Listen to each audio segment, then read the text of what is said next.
विशिष्ट महर्षि और प्रभु रामचंद्र जी का ज्ञानमयी संवाद सुनते हैं द आर्ट ऑफ लिविंग के फैकल्टी स्वामी वैशंपायन जी की वाणी से। अगर आपने अभी तक इस चैनल को सब्सक्राइब नहीं किया है तो इसे जरूर सब्सक्राइब करें और सब्सक्राइब करने के बाद बेल आइकन को भी जरूर दबाएं। जय गुरुदेव। योग वशिष्ठ के अगले एपिसोड में आप सबका बहुत बहुत स्वागत है।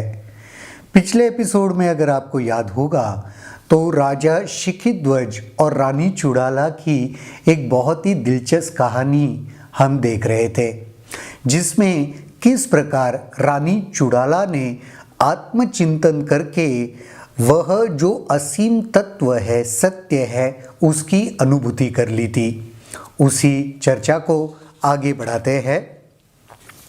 वशिष्ठ जी ने कहा, अपने को पहचान कर हर्षित रानी ने कहा, अतः मैंने वह उपलब्ध कर लिया जो उपलब्ध किया जाना चाहिए।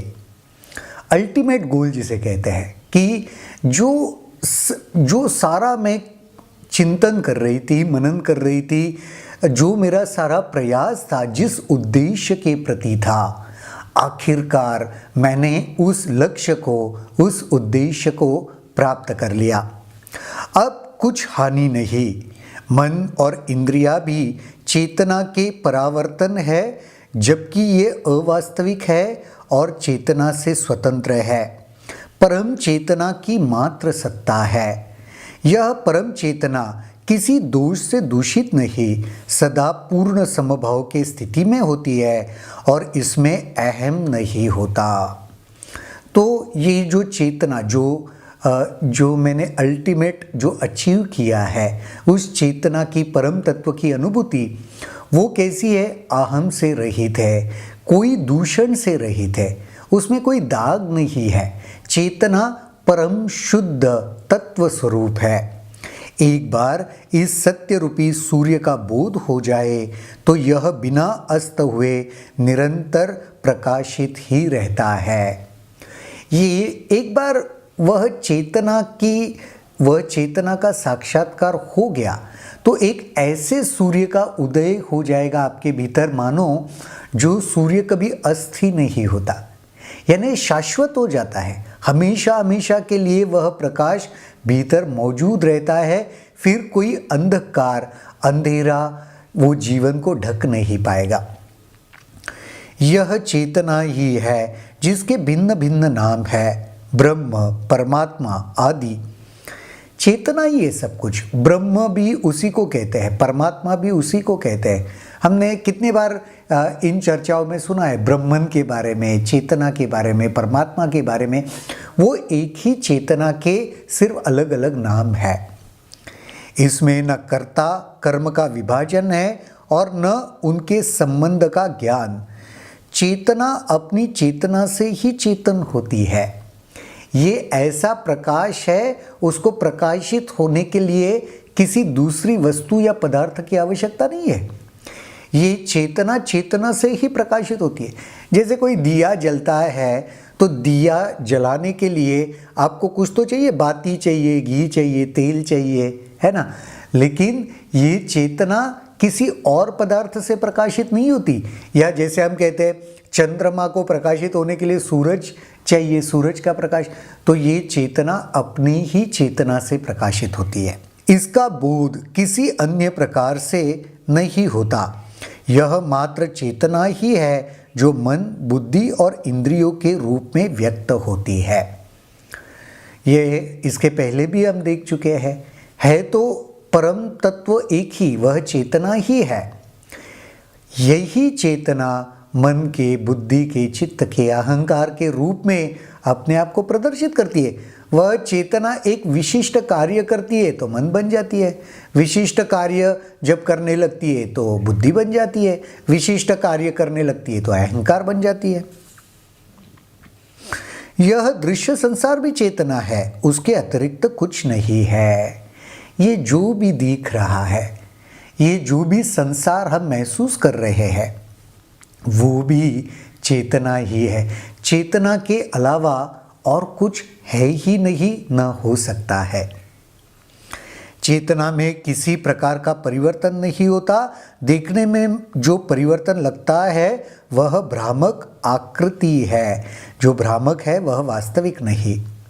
जैसे काल्पनिक समुद्र में काल्पनिक लहरें उठती है।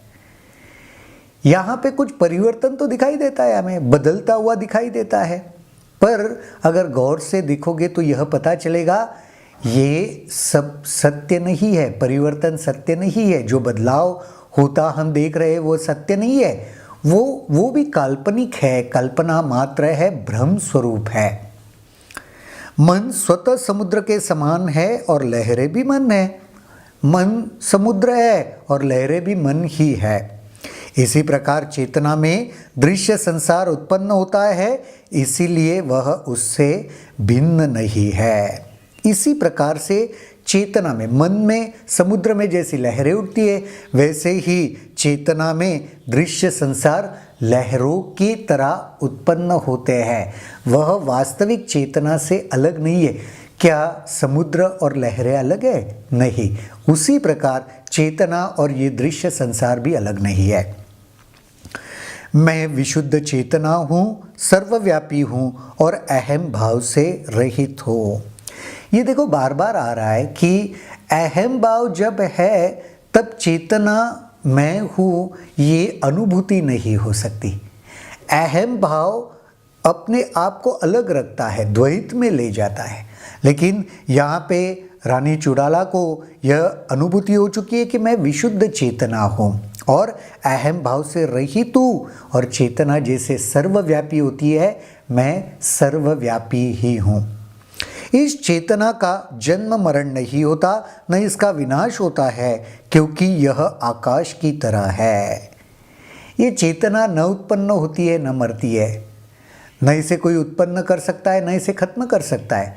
आकाश को कोई उत्पन्न नहीं करता, आकाश को कोई उत्पन्न नहीं करता और न आकाश को कोई समाप्त कर सकता है। उसी प्रकार यह चेतना है।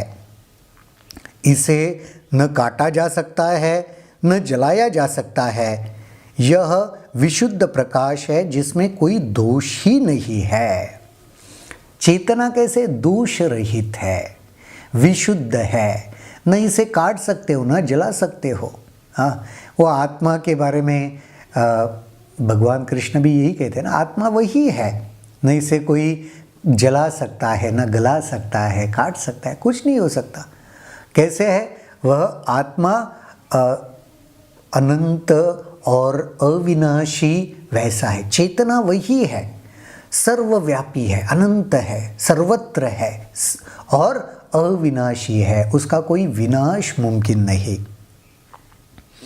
मैं सभी प्रकार की भ्रांतियों से मुक्त हूँ, मैं शांति में स्थित हूँ। क्या महसूस होता है जब साक्षात्कार होता है? मुझे अभी कोई भ्रांतियाँ नहीं है, कोई डाउट्स नहीं है, कोई कन्फ्यूजन्स नहीं है, मैं सारी भ्रांतियों से मुक्त हूँ। यह जब हमें आत्मज्ञान होता है तो यह स्थिति आने लगती है। और दूसरा क्या अनुभव आता है? मैं शांति में स्थित हूँ। रानी चुड़ाला को यह महसूस होने लगा है कि अभी एक ऐसी शांति मैंने प्राप्त कर ली है कि उसे कोई हिला नहीं सकता, उसे कोई मुझसे छीन नहीं सकता। ये सभी देवता, दैत्य, असंख्य प्राणी मूलतः अनिर्मित है, क्योंकि ये चेतना से भिन्न नहीं। ये सभी देवता, दैत्य, प्राणी ये मूलतः अनिर्मित है, क्योंकि ये चेतना ही है। इनको किसी और ने बनाया नहीं है, ये कहीं और से बने नहीं है। जो कुछ है उसमें सिर्फ एक ही तत्व शाश्वत है, जिसके वजह से ही सब कुछ बना है, वही चेतना है। आकृति भ्रामक है, जैसे मिट्टी के बने सैनिक मिट्टी के होते हैं, सैनिक नहीं। जो भी आकृति आकार हम देख रहे हैं वो भी तो भ्रम ही है।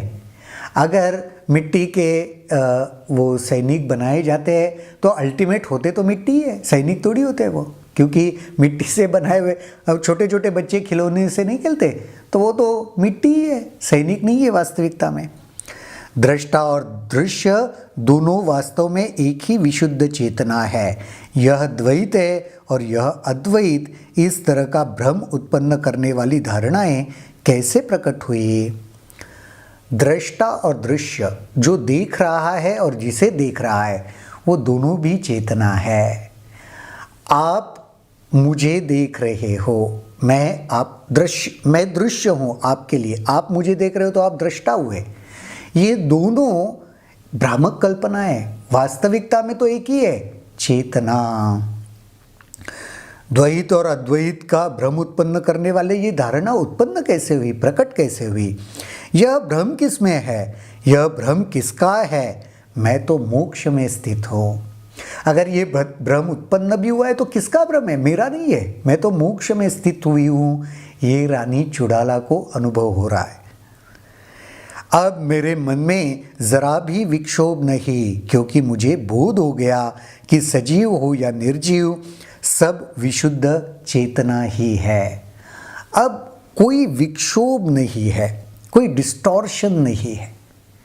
बोध हो गया, अल्टीमेट बोध हो गया, चाहे सजीव हो निर्जीव हो, जो भी कोई है, वास्तविकता में जो भी नाम रूप आकार हम बोल रहे हैं, वास्तविकता में तो चेतना ही है।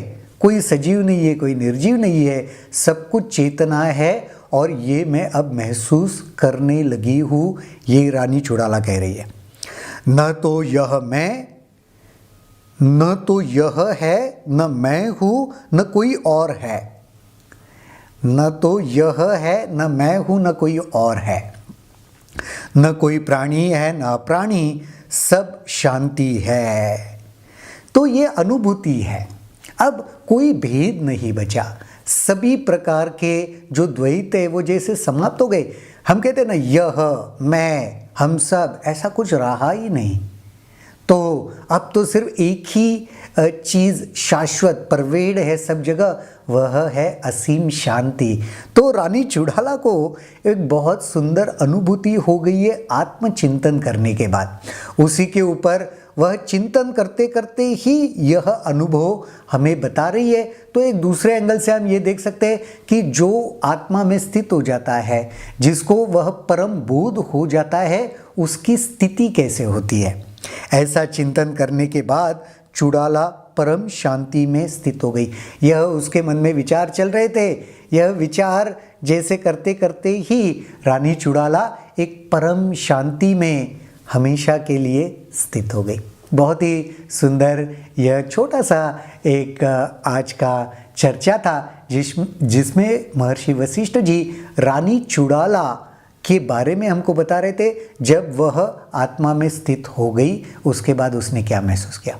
आज तो यहीं पर रुकते हैं, आने वाले एपिसोड में देखते हैं और क्या होता है। तब तक के लिए जय गुरुदेव। अगर आपके इस वीडियो को लेकर कुछ सवाल हैं तो कमेंट सेक्शन में जरूर लिखें, जिसके ऊपर हम आने वाले वीडियोस में चर्चा करेंगे।